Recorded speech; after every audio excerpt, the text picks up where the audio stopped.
start right there. Okay.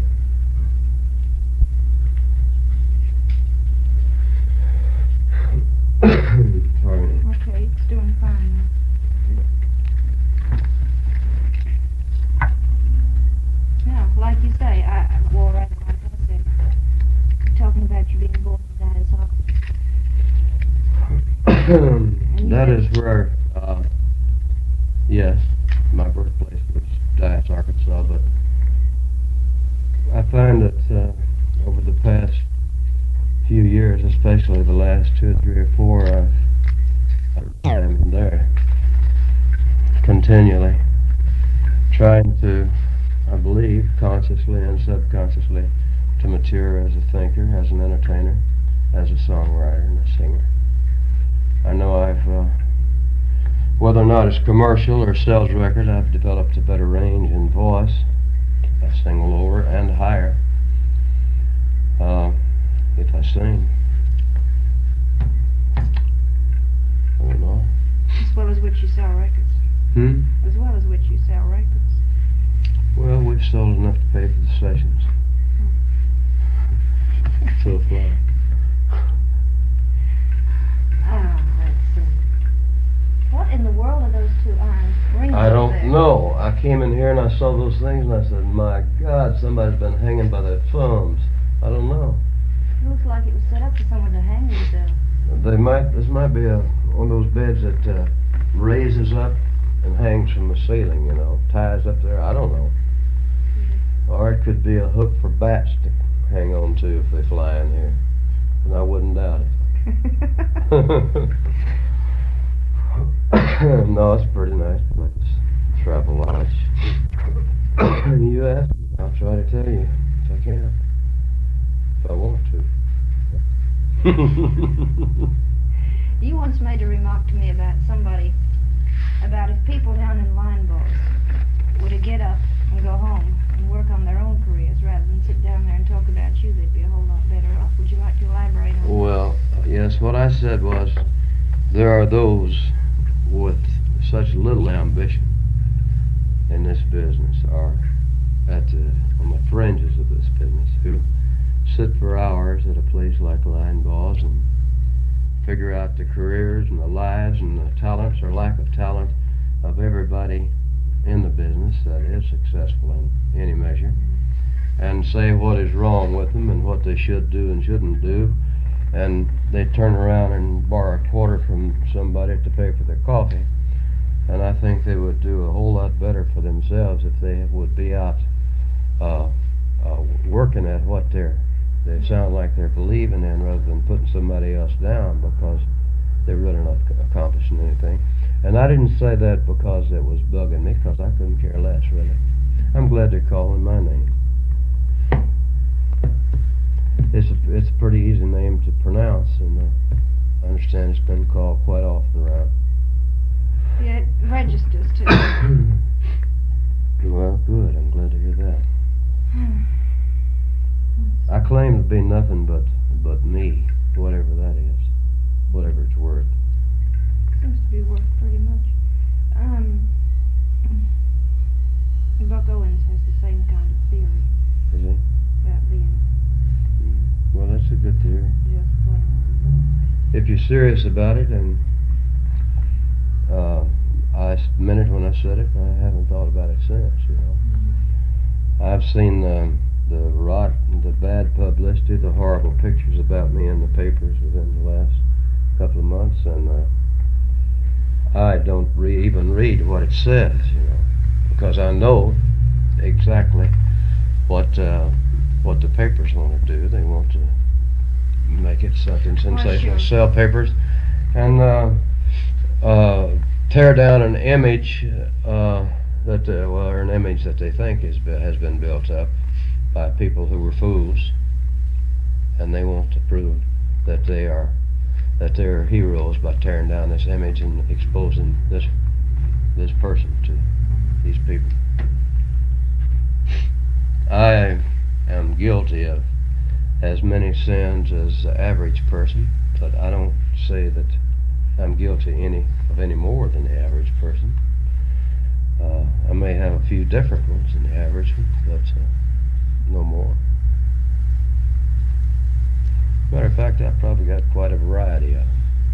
What are your plans for the future going to be? Well, Dixie, there hasn't anything happened that's changed any definite plans that I had set aside or any goals I intended to reach.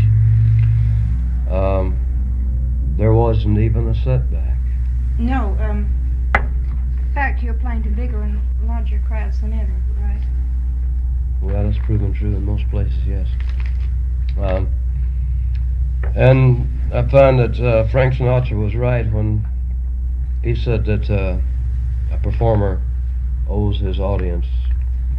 really owes his audience nothing but a good performance.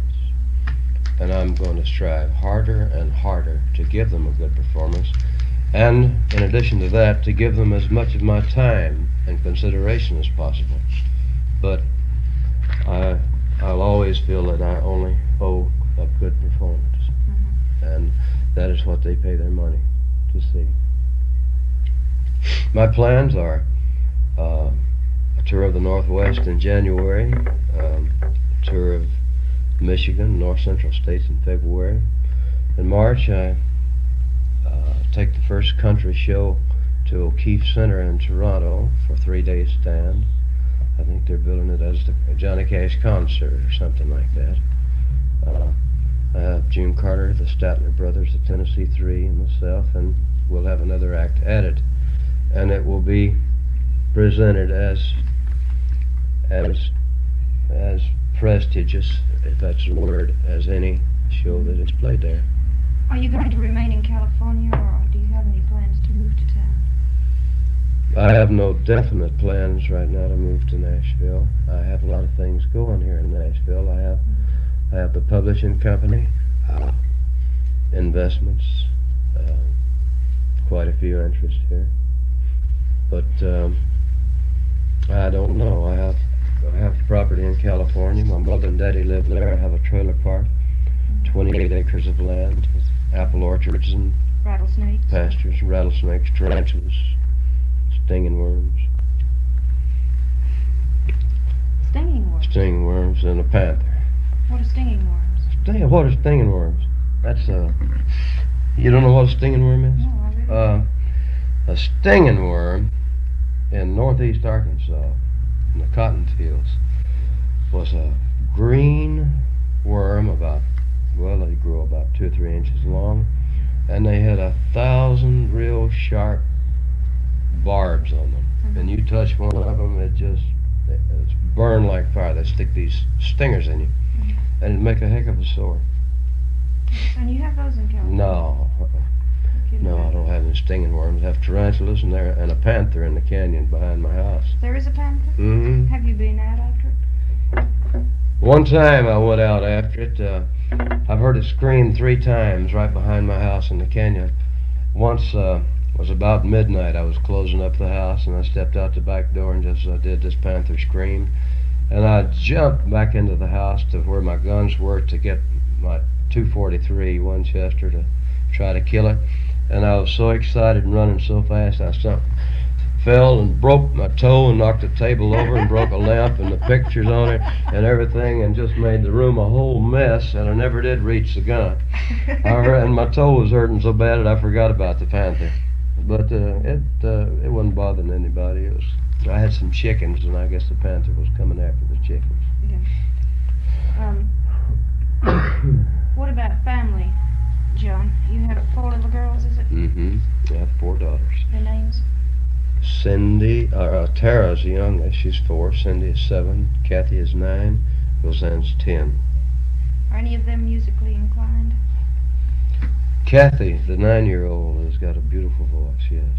Roseanne plays the piano very well and sings. And, all 4 of them sing. But they take me for granted something fiercely. I mean, I guess they think every man in the country is a singer because I'm nothing. I mean, they got Beatle pictures all around the house. And I went to see the Beatles in San Francisco recently. I was a guest at their show there at the Cow Palace. And I had to get 4 autographed pictures from the Beatles to take back to my little girls, and they've got all 4 of them in the house nailed up. Not one picture of me, but a bunch of Beatles.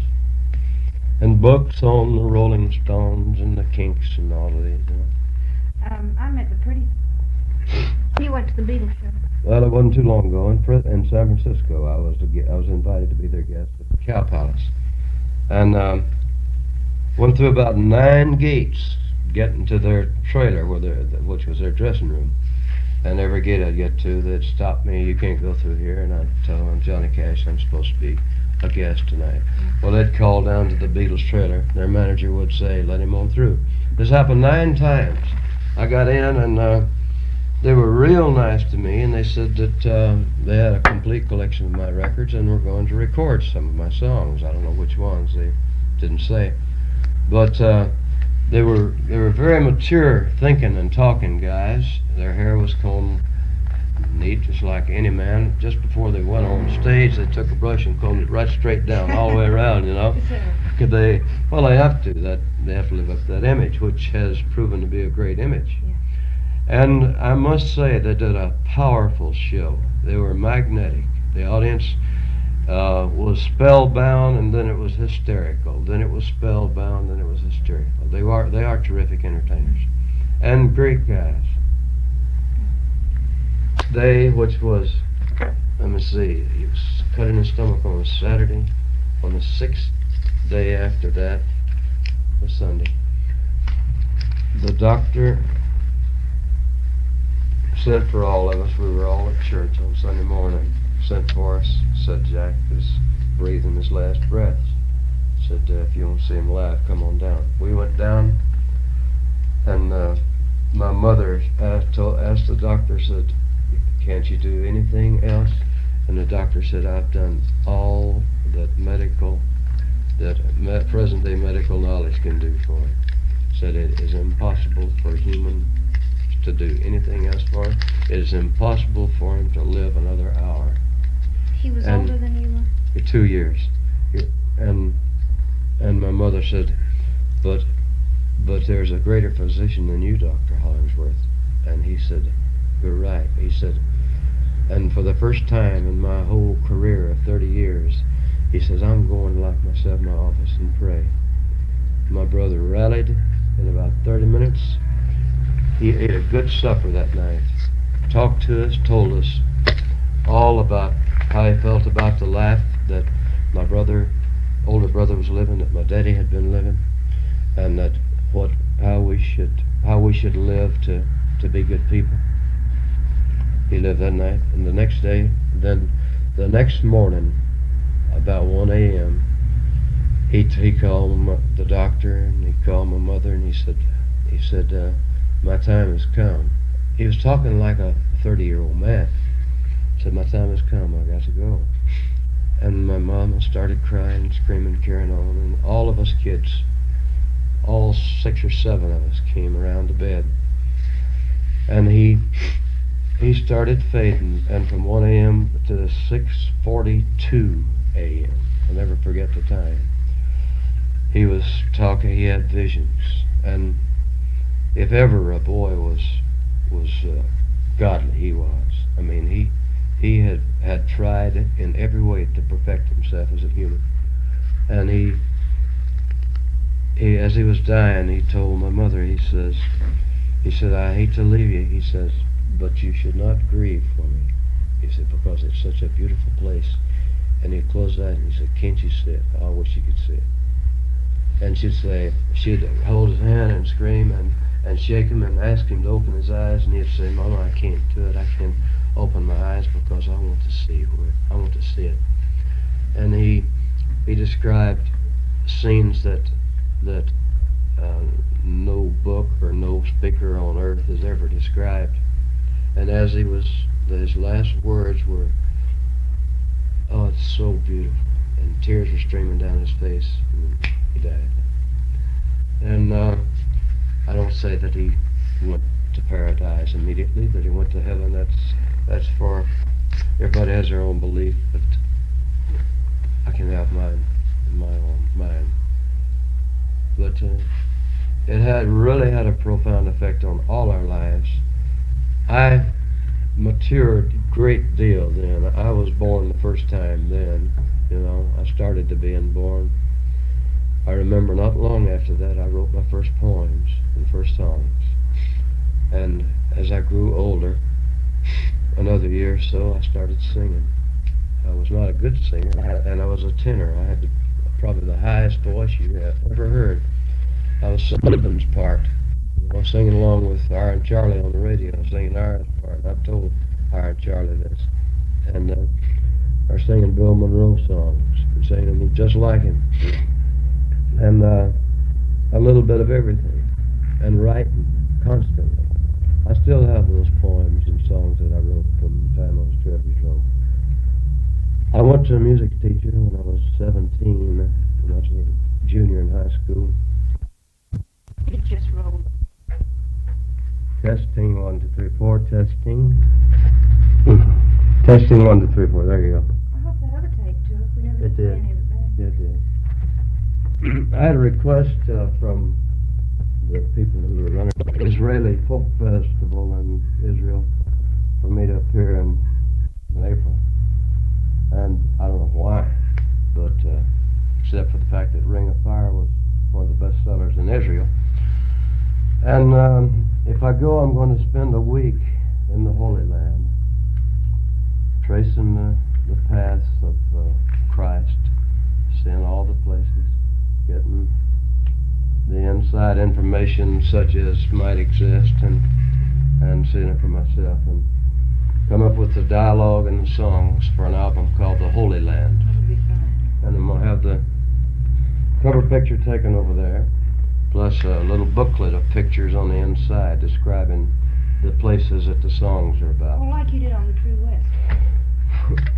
Yeah, in this case I'm going to research and dig up the very earliest religious songs that were ever, that are known to have been, you know. Public domain. Well, not as, I I'm mean, kidding. way back farther than that. I mean, like say a yeah. song that was written during the time of Christ, if we can find one. Maybe even sing a psalm or two in this album, which I don't think has been done. Because there are some of the psalms that wouldn't be hard to find the melody to the way it was sung.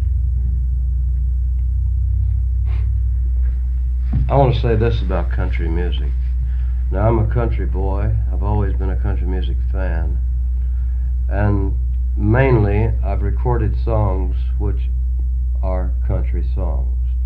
At times, in order to try to reach a wider audience, I have dressed them up with trumpets or voices or harmonica or whatever it took to try to sell it, because the business is so hardly competitive that if you don't have something to compete with the market in the songs that are coming out by the hundreds every week, you're going to get lost in the shuffle.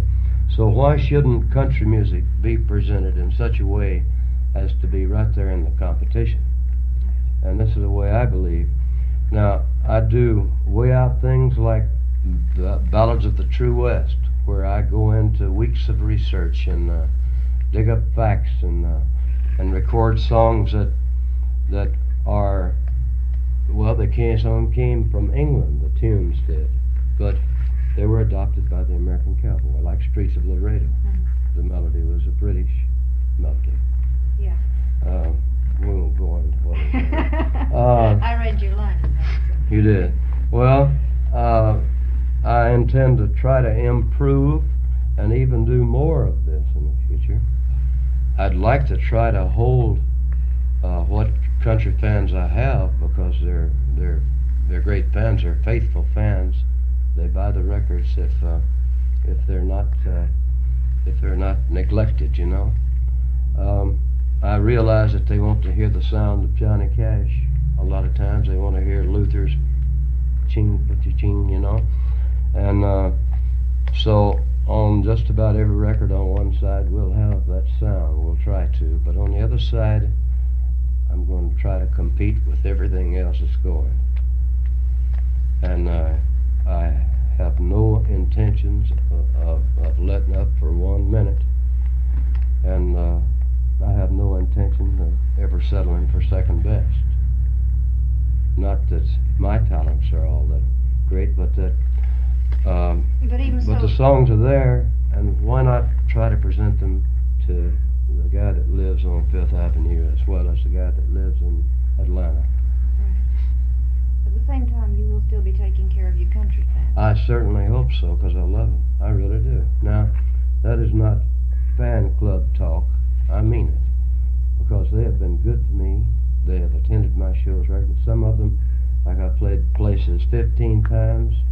I've had fans that have been there all 15 times. And I do owe them quite a bit. I owe them a good performance, and to them a good performance is the Johnny Cash sound. But at the same time, I'm going to try to gather others into the fold. I heard something about some Indians who'd walk for miles to see your show, somewhere out in California. I think you're talking about in Ontario, a show we played at North Bay one time. It's been quite a while ago. There was a family, or 2 or 3 families of Indians that snowshoed across the lakes and to the woods for 18 miles at 14, 15